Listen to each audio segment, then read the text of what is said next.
I would like to introduce and welcome Deneka Thomas, award-winning spoken word poet from Trinidad and Tobago, to provide us with an artistic performance entitled After the Flood. Welcome, Deneka. As a young person, on the behalf of young people everywhere, I want to say that we've heard the promises before.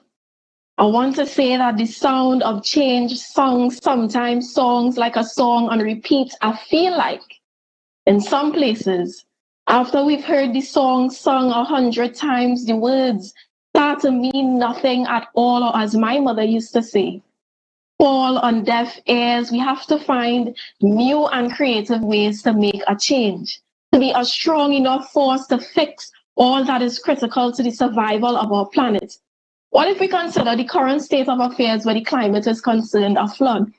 Think of how all floods start off as a trickle, how there is a forecast beforehand warning that bad weather is imminent, that we, in all the ways that we can, are advised to prepare for the worst, that at best there will be little to no casualties or damage after the storm have passed, and eventually the sun will come out and let its light shine. Otherwise, what happens to persons at risk, to the low-income communities that are forced to evacuate their homes, to the indigenous who have their lands snatched from beneath their feet, to the women and girls, to the people of color? What happens to the forgotten and left behind in terms of what it feels like to drown, to not have life raft or evacuation plan, to sink slowly, to have water break and enter into places where it does not belong, to scream your waterlogged lungs sore, to breathe for as long as you can until you can't anymore, to give in,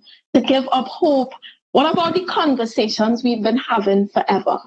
Like how to protect the most vulnerable from harm in the midst of all this chaos, to create just, sustainable solutions so that the disproportionate have a fighting chance, that we can hold ourselves accountable, to not point fingers, because that does not solve anything. What about the issues that keep coming up, accumulating around us like dirty water, making everyone uncomfortable, much like how if it rains, the river's stomach will burst open like ugly confetti, filling all of its contents out in the street, much like how inequalities stretch themselves into surrounding villages without permission, scattering homes and boundaries and bodies. You can't come after the fact and expect there to be a quick fix to the aftermath. It takes work. And if you've ever experienced a flood before, you'll know that the hardest thing about them is that they come in a flash and leaves a mess that is always so damn hard to clean. Aren't we fed up of always being in a state of cleanup? Won't our biggest jobs be convincing those who have lost everything in the process that there are still things worth fighting for? Isn't there a lot of building still to be done?